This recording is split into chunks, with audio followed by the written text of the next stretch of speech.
can Aghaizu go to you? He said it's a very simple cardinal. He can write to anybody.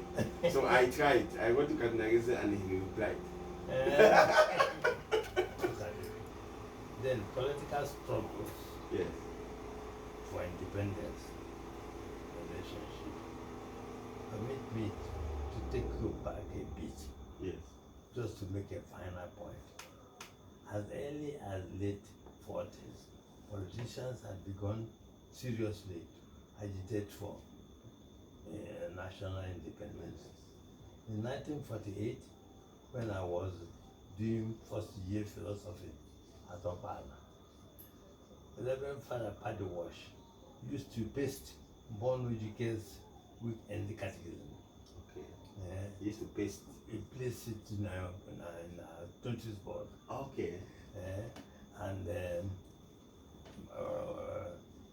featuring more radical ideas like lumping together the British government, the commercial companies, and the missionaries in what he mockingly dubbed as the doctrine of the unholy trinity. Unholy catechism. In one of those Born Educators Weekend and Catechism. Okay. If I ask the question, what do you think about British company and the companies and the church? And then he answered, sorry, is doctrine of the Holy Trinity contrary to this? Not at all. That's the type of catechism. And those who read this now may remember that it was a current 6 newspaper. Born Educators Weekend Catechism. Okay. Every time he published them, and then he used to print it out and give us this for something. Okay. You see? Yes. Then what I continue is that, and then even the best of the missionaries were aghast with this new development, and some of them more radical impatient grounds reacted in kind against our indigenous clergy. Okay. This was the situation of things when I left the country after my ordination to study science in UCT. Okay. Ireland. 1951, 55. Okay. For the first 2 years, I got on very well in Cambridge, and I was reputed to be the best student, African student before me.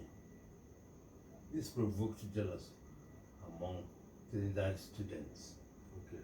And one of them schemed up a situation that led to my repatriation to Nigeria in 1958. Meanwhile, an uneasy situation between the politicians and the church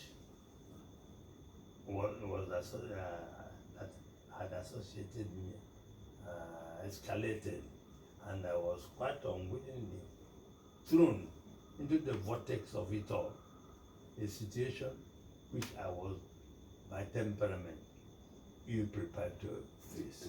That's what the Occult is talking about, that I was given a conscience, a delicate conscience, perplexing complexes. Exactly. Because I wasn't myself. I was disappointing my people who took me one ago. Even when you took me, so I got jumping from pillar to post. Because I was at a bar, and then I found the way to Zonka. Okay. Because very, very imprudently, I welcomed Onwedo. Okay. When it was announced, yes. I jumped from my bar, went congratulated Onwedo. Okay. And then Onwedo was substituting the bishop, but the Holy Ghost Father didn't want the assistant priest to become the Holy Ghost of where they are European distinct. Okay. You see? Yeah. Okay, they told me that they were in the seminary. Yes. When they announced that one neighbor is going to be the bishop of Umaya. Yes. And they were joyful. Then the next day they said, oh no, they made a mistake, it's not one neighbor. You know, let me tell the story. They were somewhere there. Okay. How the thing happened. So the Holy Ghost missionaries did not like it. No, but they didn't want it. The certain priest, the bishop of Holy Ghost College, when the Holy Ghost priests were those who evangelized. Who had how can the assistant priest be? It must be one of them. Yes, that's why they picked. But the first name was Wanebo. Okay. And so Kelly told me later on. I see. But and they were all rejoicing because Wanebo is from Owerri. Owerri. Even though Onwedo is from Oguta. Okay. But Ogumini yes. is more Owerri than Oguta. But he is a diocesan. The Owerri was diocesan. Onwedo is Oguta. Okay. And he's a Holy Ghost priest. So they wanted him. They wanted him. And not only that, they put all our native priests over to Mwaya. Because they wanted to make it an experiment of native indigenous diocese. Okay. They took all of us there. I mentioned it here. Interesting. You see? Who did all that? The missionaries? The bishop or the bishop at the time? The room. Rome. And then they control the room. Propaganda fidei. Surely the congregation in charge of evangelization in the third world countries. Was that a good idea? I don't know, don't ask me. I don't have a position to say. This is everything happened. You know, in the Cameroon it was different.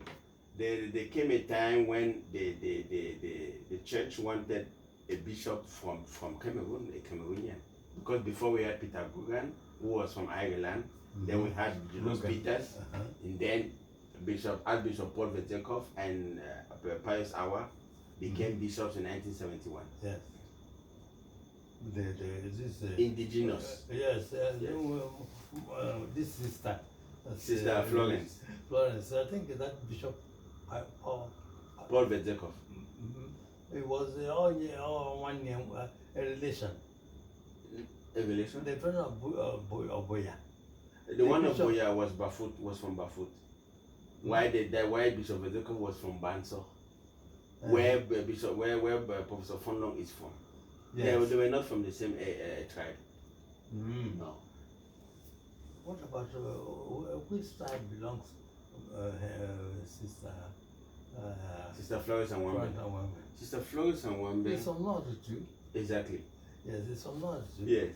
But did Pius, yes, who is the bishop when he was professed? Okay. 1998. Is he from South or from North? He's from North. Is he from North? Yes. And he's a relation of Awambeng. Exactly. Yes. Yes. I knew all that. In fact, today, Sister Awambeng, I spoke with her, I communicated with her. I told her I'm with you. That's She was very happy. She's now in Mutengene, working in a school in Mutengene. Mutengene. It's a city in southern Cameroon. She's working there now. Yes, in the school. Not in Boya again. Not in Boya. In the news. Yeah, she was transferred to Mutengene. That was what the editor of Cameroon Panorama told me. That's so. Yes. He comes here because he's a bishop of Newi. Okay. Hilary Okeke. So for her profession in Cameroon. Was he there? He was there. But he was not yet bishop at the time. He was not bishop then. Okay. But they had met somewhere. He got to know.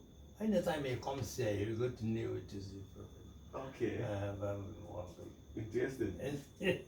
Interesting. What of Bishop Ochiaga? Was he the classmate of Pius Awa of Vetekov? I think I don't know how because I don't know who he studied, Okay. but he wasn't. He was in Bigad. Yes. But and for his ordination, I came for his ordination in 1960. Exactly. 1960. That was a year before Ochiagha. Paul Jacob. 1960, Ochiagha was there. Exactly. And I went for his ordination. And then when Yes. posted me to Amsunsu. Okay, with the monk to the Usu, street. Usu parish. Okay, the street To Father C.C. Ibe. Okay. And I was there in 1954. But C.C. Ibe was 59. Okay. I was senior to him. But when they say with age, you go to and be curate. Yes. And you went. I was very. I wanted to come. I came from my home. Okay. And because they were throwing me around, like when I came back. but I was ready to go. To go anywhere. Never said. What is the matter? Exactly. It's all about evangelization. I didn't get my degree. I want to do a parish work. Okay. How was the experience there? When I went there, then the first thing the CC there, I met because he wasn't getting on with the teachers. The teachers were because they are manager of the teachers. Exactly. So he told me to preach retreat for them. Did he tell you their problem, or he just said preach retreat for them? Yes, that when first thing is to preach the teachers retreat. Okay. And I took it. Went first of all the classroom and saw that got people switch the classroom. Okay. And then arranged the seats in such a way that when the teachers come, they put their bicycle there and safe in order to listen to what I'm saying. I prepared the thing so well, and at beginning to wonder whether it's not the one who will be the parish priest and not the Ibe. Okay. They began to make choices. I see. And that didn't do very much good to. He thought I was coming to replace him. That's what they thought. That's what These teachers. That's what Ibe thought. And then from that, I wonder, Onebu and Wanebu. Yes. Onebu and Mwedo came to the school there. And then Mwedo came up, and when I was in my office, my chapel, captain on the brother, tomorrow you take your thing and go to Guano. You're not to stay here again. He said that no reason. They didn't give me any reason. I said, well, quietly, packed my things and went to school. Told me I go there, just a car there waiting for me, I go to Guano. I really like it. So you have always been obedient. Well, see, that's nothing you could do. So how was the retreat with the teachers? Did they appreciate it? The retreat you had? What then happened was that this Onewu, who later became Bishop of Owerri after the war, was the manager of schools then. And he removed CC Beto Mbutongwa, where he was. You see? And from Mbutongwa, I don't know how he came back to where again. So what happened is when I came out from my limbo, as it is said, he was in Owerri. And there were those, they thought that this thing of their child going is only temporary. A few of them didn't accept unable. So, but he had to go ahead. Exactly. As he wrote in his book. I see. He went ahead with his mission. With the mission. He had to make picture of positions. But he was a strong man himself. Wow. And I succeeded. You see? I wrote this book. He's the first to write a memoir of his life. My life. Why alive? My life is the benefactor of the book. Okay. He gave it to somebody this Raphael Mado, Yes. who was in the editor, Okay. and gave him as a package to get it typed, Okay. and told not to publish until he died. His only first moment when he died, this was published. He wrote The everything there. Yes, the first publication was before, but this priest, Raphael Mado, Okay. who was mentioned in one of the Mosana, he they printed it this time. Okay. Interesting. So he said everything in that book, all his experience. Yes, and there was he did English. Oh, you see, so he's a good writer. good director. Okay. And if you read it chapter by chapter, you'll enjoy it. Oh, I see. And he told the story of Biafra War. because he was involved in it. As a seminarian. Not as a priest. Oh, really? No, as a priest. Because the manager of schools. Okay. And then Ajuku Bonka. Okay. Ajuku Bonka. And that's they also called it Ajuku Bonka. Instead of Ojuku, they say Ajuku. So when you know how he said how the Tilumwa here Yes. was Ajuku Bonka. So the major arrangement bombed it. Oh, really? And that bombed it in such a way that to go into pieces. Then everybody will revive there. Revive there. Then the next morning, when Ujuku from his headquarters came to see that Onaibu is still alive and nobody was killed, he went from the barracks, he got the pillow and mattress under the floor. And then, meanwhile, BBC had announced that Ojukwu is dead. And the voice of Biafra came that they said, like, Ojukwu is still alive. That ended the war. I'm getting there. I wasn't around, but I'm getting it from the study. That's a good thing. You know, today I was talking with Monsignor Theophilus, on the importance of documentation. You know, no, look at him now. Yes. Writing all this. You see. I'm glad I did it that now. No, that's why you see we spent the whole day there. Is that so? He had a lot to say. Oh. And to write it, I typed this and the printer was disturbing, but we printed at the end. He was so happy to receive me. If you, Yes. I'd like to get a copy of this. No, you will get. I will make sure I photocopy this tomorrow before I leave. This book and a copy of this. Yes, a copy and I get a copy. Yes. There is a photographer here in the parish, Joseph. He's a good photographer. I know him. I'm going to ask him to make another replica of this for you. Because I need this in Onitsha. I have to take this to CKC. I'm going to CKC. No, I have to take this for my interviews. Yes. Yes, I have to interview Monsignor. Already making one like this now for me. No. I will tell Joseph. He's a parishioner here. You remember Joseph? It stands to Joseph that I communicated with you. He was the one who brought the open letter I wrote. Joseph, he's a parishioner here. I think I may not know him. Okay. He does my this thing. Okay. He does my Picture. The mother. The mother is he married Anambra. I think it's like that. Okay. But the husband had died. Okay. And the sons are here. But I don't know what his name is. Just but I have another name for him. He's tall. He's tall. Exactly. You know him. Yeah. So I will ask him. I will give him. I have the original pictures. This one, original. He's going to enlarge this, and he's going to enlarge this one also. This one really looks. This one. This one. This one. Where is it? Fonlon. This one.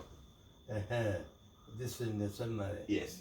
No, in the seminary, is this one is when he was in the seminary. Earlier. He was very serious.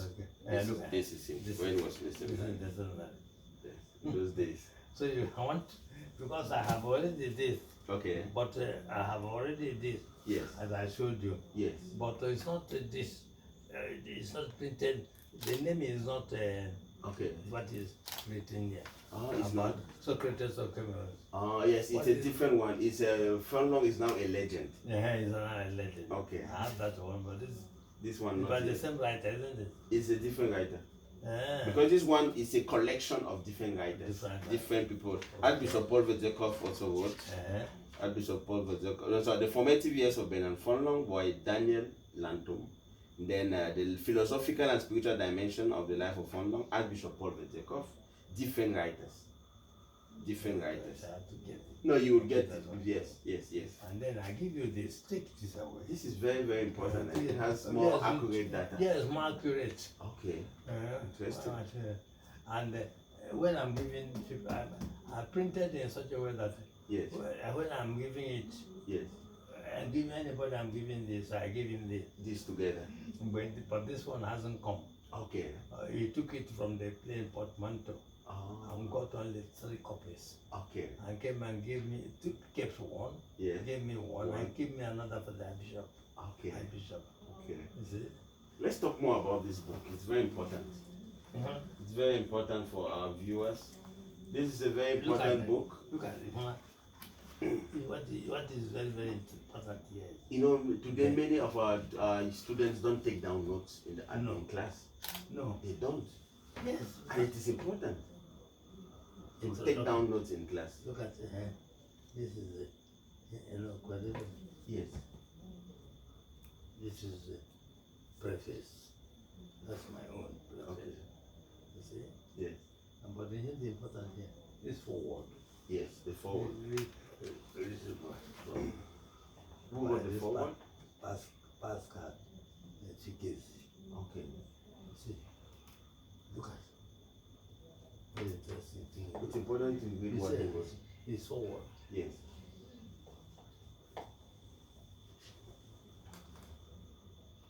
It is a great honor and a rare privilege to proofread as well as write the foreword to this magnificent monumental Latin masterpiece of one of the great patriarchs in Igbo Church and the foremost foundation of Owerri Diocesan Presbyterian.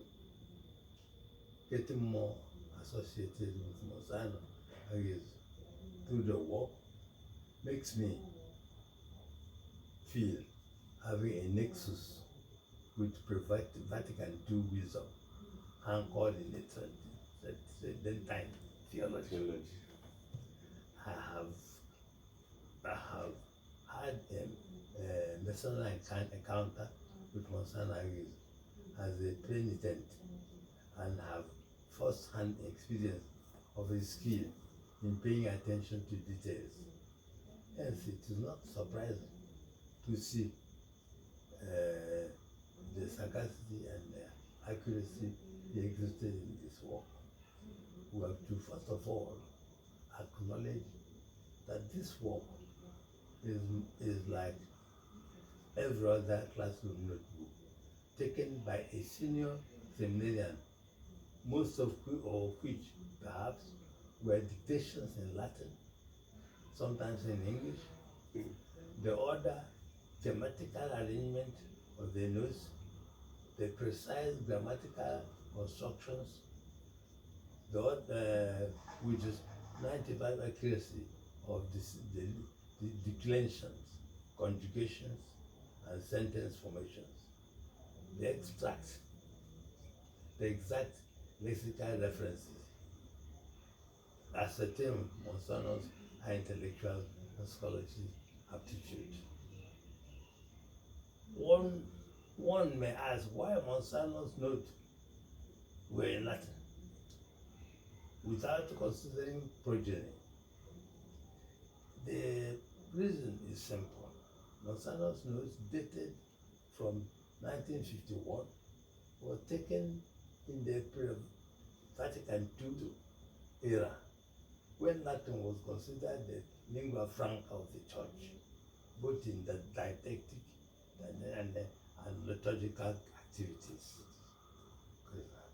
Giving more insight into this rationale, John the 22nd, writing a few years after these notes were taken, precisely April 12th, 1962, emphasizes the importance of Latin in the church.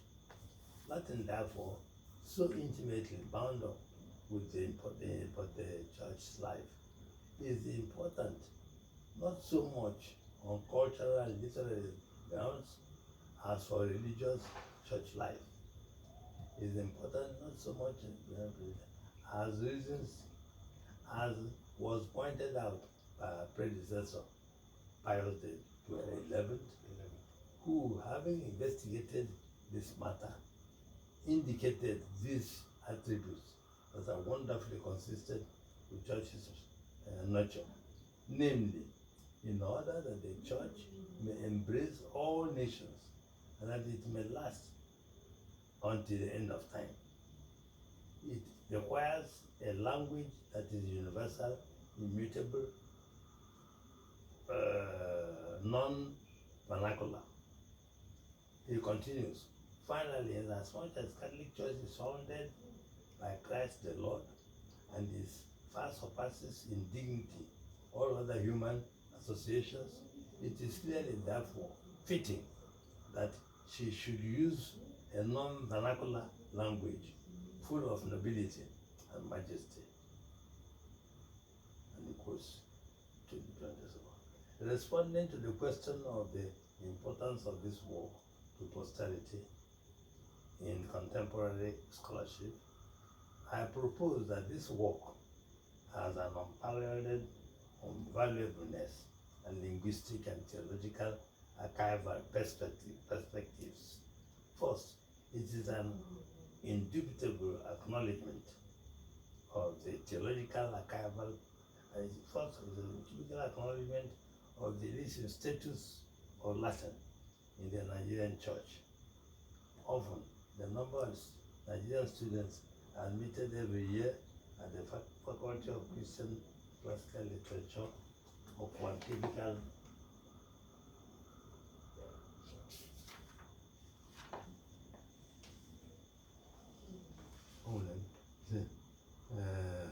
Salesian University room baffles the authority of the university. These, they sometimes imagine what could be the animating factor for the study of Latin in Nigeria, a country with a lingua franca that has no Latin roots. They once asked if there could be Latina Nigeriana. Okay. Presenting this work to the Dean of the Faculty of Secretary of the Faculty, Professor Miriam Sajovic, Roberto Spataro, respectively, they marveled at the remarkable creativity. They noticed that their work incorporates different aspects of Latin. Latinatas Attica, Latinatas Biblica, Latinatas Ecclesiastica, Latinatas Curialis, Canonica, Medievalis. Thus, they suggested that the work is an affirmative response to why the heightened interest to study Latin and the school of observance from the Nigerian church. They equally challenge the Nigerian students of classics to research this project using Monsignor's work as a case study. Thus, the unparalleled importance of Monsignor's work lies in its linguistically provocative character of initiating a new discipline, Latinitas Nigeriana, in the Faculty of Classics at the Pontifical Salesian University. The geological archival